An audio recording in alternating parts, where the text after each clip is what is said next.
ভুল করে ফেলছেন, আরে ভুল তো সবাই করে, পাপ হয়েছে, আরে পাপ তো সবার আছে, আমরা সবাই পাপী। সিজদায় লুটিয়ে পড়ে বিশ্বনবী এই দোয়াটা পড়তেন। বনি ইসরাইলের এক লোক 500 বছর আল্লাহর ইবাদত করেছে। কয় বছর? কোথায় জানেন? সাগরের মাঝখানে এক পাহাড়, ওই পাহাড়ের উপরে বসে 500 বছর টানা আল্লাহর ইবাদত। দিনে আর রাতে একবার করে নিচে নামতেন। সেখানে আল্লাহ তাআলা পাথরের ভেতর থেকে তার জন্য মিঠা পানির ব্যবস্থা করে দিয়েছেন, আর একটা ডালিম গাছের ব্যবস্থা করে দিয়েছেন। সকালে নামলে একটা টসটসে ডালিম, রাতে নামলে টসটসে ডালিম। এগুলো খেয়ে খেয়ে 500 বছর সে আল্লাহর ইবাদত করেছে। আর সে আল্লাহর কাছে বলেছে, আল্লাহ আমি যখন মারা যাব সেজদারত অবস্থায় যেন মারা যাই।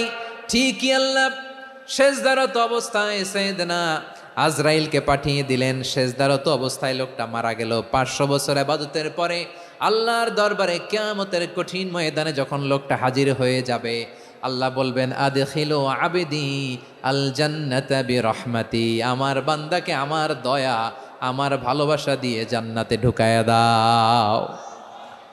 500 বছর ইবাদত করছে তো আমার দয়ায় আমার বান্দারে জান্নাত দাও। এই বান্দা বলে, বালবি আমালি, আল্লাহ তোমার দয়া লাগবে কেন? আমি আমার আমল দিয়ে জান্নাতে যেতে চাই। কি দিয়ে? কথা বুঝে নাই বোধহয়। আল্লাহর এই বান্দা কি দিয়ে জান্নাতে ঢুকতে চায়? আমল দিয়ে। আল্লাহ বলছে, আমার দয়ায় আমার বান্দারা জান্নাতে নিয়ে যাও। ফেরেশতারা এ বলে, আল্লাহ তোমার দয়া লাগবে কেন? সেজদা তো কম দেই নাই, জিকির করতে করতে 500 বছর শেষ করে দিলাম, আবার তোমার দয়া লাগবে? আমি তো আবার আমলেই জান্নাতে যেতে পারি। আল্লাহ বলবেন, তাই ঠিক আছে, আমি চাইলাম দয়া দিয়ে জান্নাত দিব, তুমি চাইলে আমল দিয়ে ঢুকবা, ঠিক আছে, তোমার আমল আর আমার যে দয়া দুইটার একটু মাপ দেই। তোমার 500 বছরের ইবাদত এক পাল্লায় রাখো। আর আল্লাহ বললেন, আমি যে দয়া করে এই দুনিয়ার নাজ নেয়ামত বিউটি সৌন্দর্য দেখার জন্য তোমার দুটা চোখ দিয়েছিলাম, দুটা নয় একটা চোখ আরেক পাল্লায় রাখো। রাখা হবে, দেখা যাবে ওই 500 বছরের ইবাদত হালকা হয়েছে, আর মুহূর্তের মধ্যে আল্লাহর দেয়া একটা চোখের নেয়ামত ভারী হয়ে গিয়েছে। আল্লাহ বলবেন, তোমার কথা মতো মাপ দেয়া হলো, এবার ফলাফল দেখো। হিসাব বলে, তুমি এখন জাহান্নামে যাবা, go to the hell fire, যাও এবার জাহান্নামে যাও। মাপ জোখে যখন আসছো আমার সাথে হিসাব ক্যালকুলেশন, যাও তুমি এবার জাহান্নামে যাবা। এবার লোকটা কাচুমাচু করে বলে, আল্লাহ আমি বুঝি নাই, আল্লাহ আমি বুঝতে পারি নাই, খেয়াল করি নাই, তুমি আমারে ক্ষমা করো, তুমি আমারে মাফ করো। ও আল্লাহ, এবার আমি টের পেয়েছি, এবার আমি বুঝতে পেরেছি, তোমার দয়া ছাড়া দুনিয়ায় কেউ জান্নাতে যেতে পারবে না, কেউ পারবে না। আল্লাহ বললেন, ওরে গোলাম, তুই তো কিছুই ছিলি না, অস্তিত্বহীনতা থেকে তোরে অস্তিত্বে আনলো কে? ওই ছোট্ট শুক্রাণু থেকে মায়ের পেটে 9 মাস ধরে খাবার দিয়েছে কে? আবার সুস্থতার সাথে দুনিয়ার বুকে তোরে ডেলিভারির ব্যবস্থা করে দিল কে? আবার তোর মায়ের বুকের ভেতরে 2টা খাবারের লাইনের ব্যবস্থা করে দিল কে? আবার তোকে শৈশব পেরিয়ে কৈশোর পেরিয়ে তারুণ্য, তারপরে যৌবন, এগুলো দান করলো কে? তার চেয়েও বড় কথা, পাহাড়ের মাঝখানে সাগরের মাঝখানে 500 বছর ইবাদত করার শক্তি তোর গায়ে দিয়েছে কে? এই সাগরের মধ্যে লোনা পানি, লবণের পানি মুখে দেয়া যায় না, সেখান থেকে আমি পাহাড়ের ভেতর থেকে মিঠা পানির ব্যবস্থা করে দিলাম। ওই জায়গায় তোরে রিজিকের বন্দোবস্ত করলো কে? সকাল বিকাল 2 বেলা টসটসে ডালিম খাওয়ার ব্যবস্থা করে দিল কে? তোর আবদার ছিল, আল্লাহ আপনি আমার সেজদারত অবস্থায় রুহু কবজ করবেন, তোর শেষ আবদারটাও পূরণ করেছে কে? ও গোলাম, আমার রহমতের তুলনায়, আমার নেয়ামতের তুলনায় তোর 500 বছরের ইবাদতের কোনো ওজনই হবে না। গোটা বিশ্বের কেউ কোনোদিন আমার জান্নাতে ঢুকতে পারবে না আমি আল্লাহর দয়া ছাড়া। হুয়ার রহমানুর রহিম, তিনি দয়াময়, তিনি মেহেরবান। জিব্রাইল আলাইহিস সালাম বিশ্বনবীর এই লম্বা হাদিসটা যখন শোনালেন, আমি যা যা বলছি এটা বিশাল এক হাদিসের অনুবাদ। বললেন, ইয়া মুহাম্মদ, এই দুনিয়ার সবটাই চলে আল্লাহর রহমত দিয়ে। হাদিসের শেষ কথা, সব চলে আল্লাহর কি দিয়ে? তখন বিশ্বনবী সাহাবাদের বললেন, ও সাহাবারা শোনো, আল্লাহর জান্নাতে কেউ কোনোদিন প্রবেশ করতে পারবে না তার রহমত ছাড়া। সাহাবারা বললেন, ইয়া রাসূলুল্লাহ, আপনিও না, আপনিও কি আল্লাহর রহমত ছাড়া প্রবেশ করতে পারবেন না? বিশ্বনবী বললেন, না আমিও না, আমি বিশ্বনবীও আল্লাহর জান্নাতে আল্লাহর রহমত ছাড়া ঢুকতে পারবে না। তবে কিয়ামতের দিন আল্লাহর রহমত আমার চারদিকে বেষ্টনী দিয়ে থাকবে। আল্লাহ নিজের পরিচয় দিয়ে বললেন, আলিমুল গায়বি ওয়াশ শাহাদাতি হুয়ার রহমানুর রহিম। আমি হলাম রহমান, আমি রাহিম। আল্লাহরে চিনছেন? ওবারও খালির ভাইয়ের, আপনার রবকে চিনতে পারতেছেন? তিনি দয়ার সাগর, তিনি মায়ার সাগর। তার দয়ার সাগর যে কত বড় আপনার কল্পনাতেও নাই। এজন্য আপনার পাপ যত বড় হোক, অন্যায় যত বড় হোক, অপরাধ যত বড় হোক, আপনার জুলুম যত বড় হোক, আল্লাহর রহমান নামের দরিয়া তার চাইতেও বড়।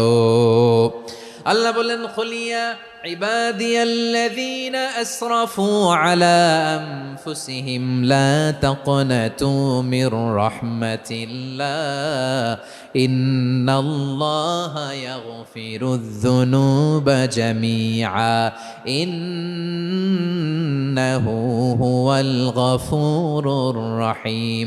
ও আমার গুনাহগার বান্দারা শোনো, জুলুম করেছো, ভুল করেছো, অন্যায় করেছো, আল্লাহর রহমত থেকে নিরাশ হয়ো না।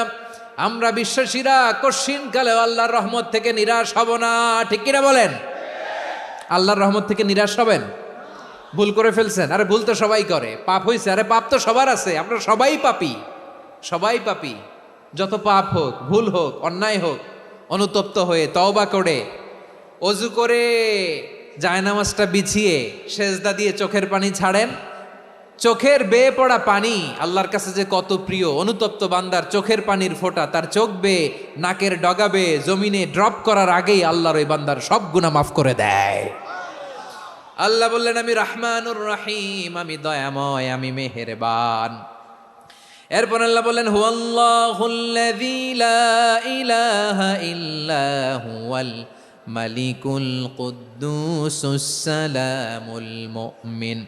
ওয়াল্লাহুল্লাযী, তিনি এমন আল্লাহ, লা ইলাহা ইল্লাহু, তিনি ছাড়া কোনো ইলাহ নাই, আল মালিক, তিনি হলেন আল মালিক।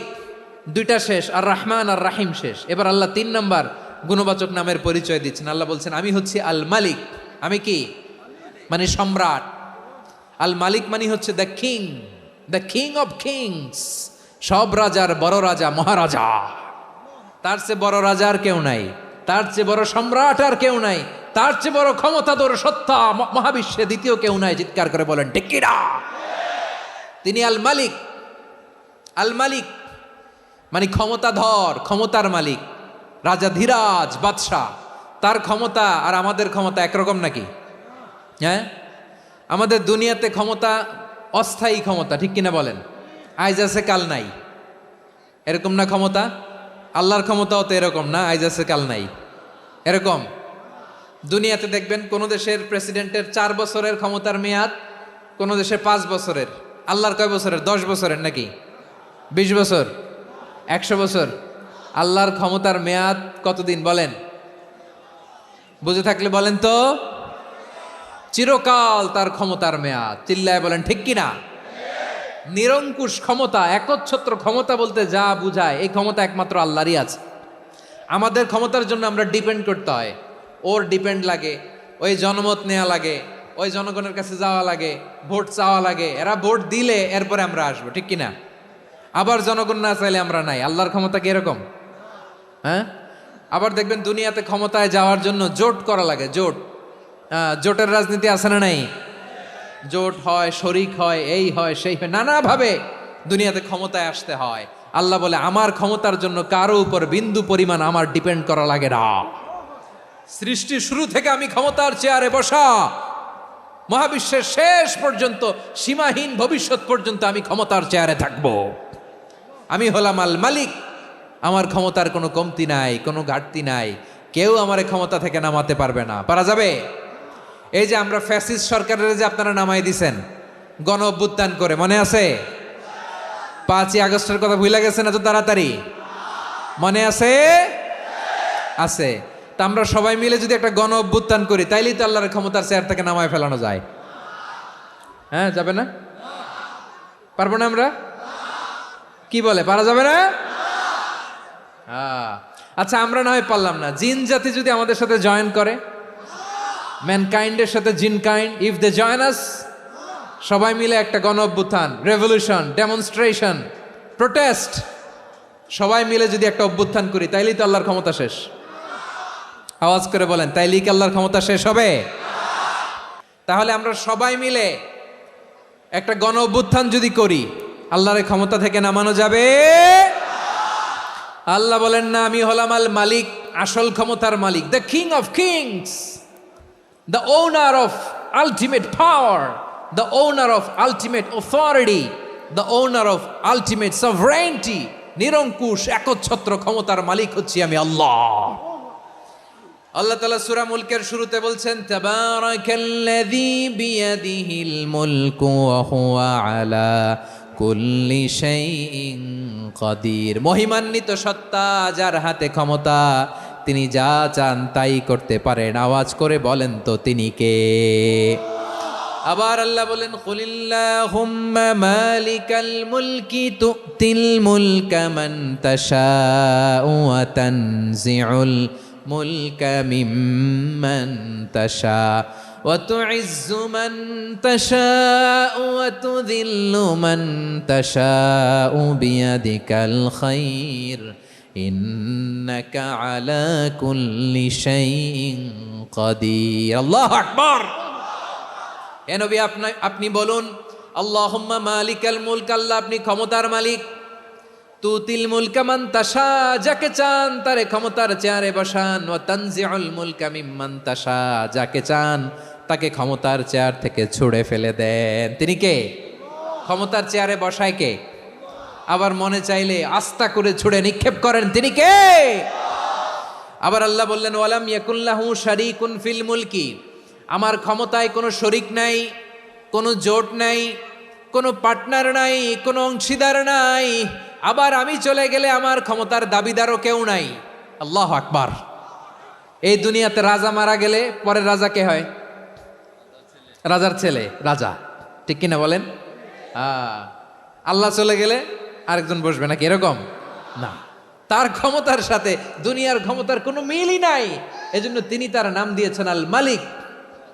আল মালিক, the owner of power, the owner of ultimate power and sovereignty, the king of kings, সব রাজার বড় রাজা, মহারাজা আল মালিক, তিনি হচ্ছেন আল্লাহ। চিৎকার করে বলেন ঠিক কি না? তিনি আসল ক্ষমতার অধিকারী। দুনিয়াতে যে আমরা ক্ষমতা নিয়ে কামড়াকামড়ি করি, মারামারি করি, কিয়ামতের দিন আল্লাহ জিজ্ঞেস করবেন, কই তোদের ক্ষমতা, আজকে বল। কিয়ামতের সময় সব মানুষগুলো যখন ইন্তেকাল করবে, সব জিনেরা যখন ইন্তেকাল করবে, সব ফেরেশতারা যখন ইন্তেকাল করবে, বাকি থাকবে মালাকুল মাউত। মালাকুল মাউত এসে বলবে, আল্লাহ আপনার কথা মতো সবাই শেষ, মানুষগুলো নাই, জিনগুলো নাই, আমার সতীর্থ ফেরেশতাগুলো নাই, মহাবিশ্বে আর কেউ নাই। আল্লাহ বলে, এখন কে আছে? মালাকুল মাউত বলবে, আল্লাহ তুমি আছো আর আমি। তুমি তো আল হাইয়্যু আল কাইয়্যুম, অবিনশ্বর, শাশ্বত, চিরঞ্জীব, কোনোদিন মরবা না, তুমি আছো আর তোমার গোলাম আমি আছি আজরাইল। মহাবিশ্বে কয়জন আছে মাত্র? জোরে বলেন। এক হচ্ছেন আর হচ্ছে মালাকুল মাউত। আল্লাহ তুমি আছো আমি আছি। আল্লাহ বলবে, ঠিক আছে, এবার তোমার মরণের পালা, মুত ইয়া মালাকাল মাউত, হে মৃত্যুর ফেরেশতা তুমি মরো। মালাকুল মাউত আল্লাহর আদেশ বাস্তবায়ন করতে যে বিকট একটা চিৎকার দিয়ে মৃত্যুবরণ করবে। ওই চিৎকার দুনিয়ার মানুষেরা, চিৎকারের আওয়াজ যদি দুনিয়ার মানুষেরা শুনতে পেত, দুনিয়ার মানুষের প্রত্যেকের কানের পর্দা ফেটে মুহূর্তের মধ্যে সব লাশ হয়ে জমিনে পড়ে রইত। ভয়ঙ্কর চিৎকার দিয়ে মালাকুল মাউত বিদায় নেবে, কেউ নাই। এবার বলেন তো, মহাবিশ্বে মহাশূন্য, কেউ নাই, উপরে নিচে সামনে পেছনে ডানে বায়ে কোনো সত্তা, কোনো জীবিত সত্তার আছে? একজন ছাড়া, তিনি কে?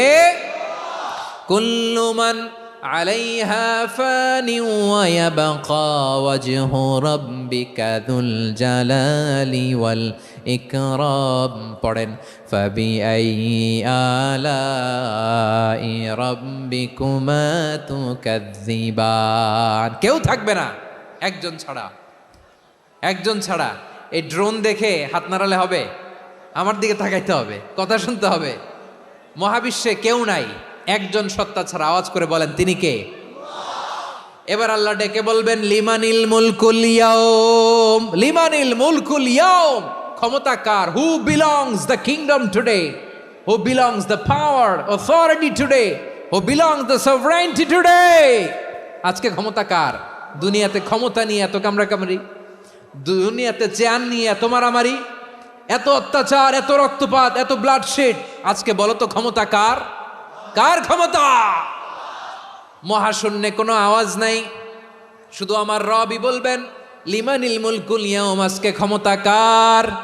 কোনো আওয়াজ নাই, উত্তর দেওয়ার মতো জীবিত কোনো সত্তা নাই, ফলে কেউ উত্তর দিতে পারবে না।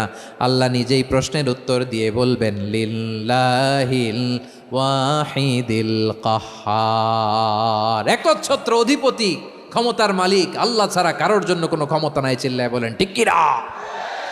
তাহলে আর রহমান আর রাহিমের পরে আমরা জানলাম আমার আল্লাহর আরেকটা সুন্দর গুণবাচক নাম হচ্ছে আল মালিক। কি নাম?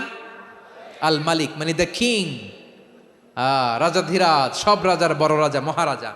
এরপরে 4 নম্বরে আল্লাহ বললেন আল কুদ্দুস, তিনি হলেন আল কুদ্দুস। আল কুদ্দুস মানে হচ্ছে অতি পবিত্র, মহাপবিত্র, the most holy, the absolutely pure, যার কোনো খুঁত নাই।